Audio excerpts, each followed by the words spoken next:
When it comes to technology, advisors don't know what they don't know. And it's pretty hard to find out unless you figure out a way to find out. So I'm here today with RedTail, Rick Williamson from RedTail, and you do a lot of training with RedTail University. Tell me your favorite story about when advisors didn't know what they didn't know.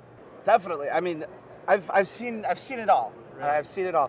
One of the things that I used to think was stupid, but now is not, is the difference between a note and an activity in a CRM. Okay. You know, a note and an activity, very similar, but also very different. So I always tell people a note is something that has happened and an activity is something that will happen.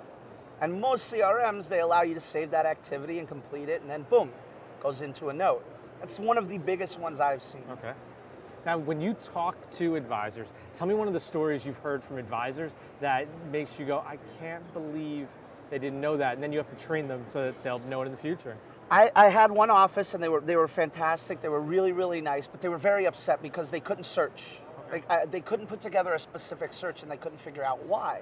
And within something like RedTail, we have our statuses and categories designed to help segment out your clients. Active clients versus prospects, gold clients versus bronze clients. And I went in and looked at their statuses. Typically, you should only have maybe 12 or 15, and they had 300. Wow. All right, and they were very, very specific. So they were also duplicates. So, for example, they had one that was RIA, one that was IRIA, one that was Roth IRA. They had the same thing 7 different times, and were shocked that they couldn't search. So that clean data, that good data, I use my little fortune cookie phrases, which is garbage in, garbage out. You reap what you sow, but also consistency. Consistency will be your key or your killer. Many people have heard me say that, because if you are consistent with what you put into your database, then you are going to get consistent good results coming out of it. Now, you train people to better use CRMs, but how much do they really use CRMs? Absolutely. I mean, you're 100% correct. You have a lot of users who are using it as a really glorified Rolodex, which is fine, I guess, if you want to pay for something like that. But you really, I break it apart into 3 main categories: beginner, intermediate, and advanced. And most people you see right on the cusp of that beginner intermediate area, where they have their phone numbers, they have their notes, they have their emails, but they're still not able to put together a decent search or run a decent report on maybe notes history. So getting them over that hump and getting them into being able to data mine and being able to look back on their history, that's where you start getting into the power of the CRM. And then afterwards, that's where we get into the real advanced stuff, workflows and things like that. I've seen you in action when you're training. I've even seen you dressed up as Indiana Jones.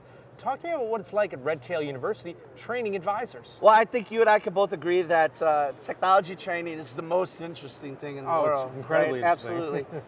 I come from a background of performance. I come from a background of public speaking. You have to be able to keep these people's attention. You have to be able to teach them this, frankly, mundane stuff, but in an energetic, eventful way. And a lot of that has to do with being fun, being laid back. We do a whole little bit during RedTail University, and now I'm spoiling it for everybody who's going to come. But I act like my phone goes off. We're in the middle of a presentation, my phone goes off, a client calls. Because how many times does that happen in an office where you're in the middle of something, boom, I got to drop everything and take care of this client. I always warn everybody afterwards, like, don't write in the comment cards that this is a bit.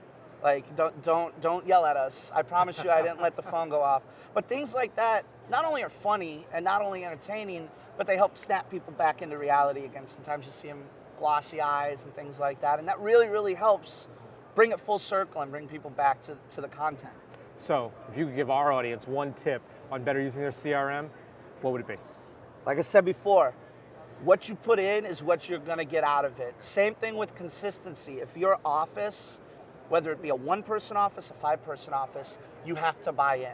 You have to buy in with your technology, because if one person is off the wagon, if one person is not buying in, that runs the risk of corrupting, not necessarily corrupting, but lessening the data. If one person's not putting in notes, your notes aren't that great. So you have to buy in. Buy into your technology. Buy into the tools that are available to you, and you're going to succeed. Excellent. Ricky, thanks so much for joining us today. Thank That you was for having me. fantastic. For Investment News, I'm Matt Ackerman.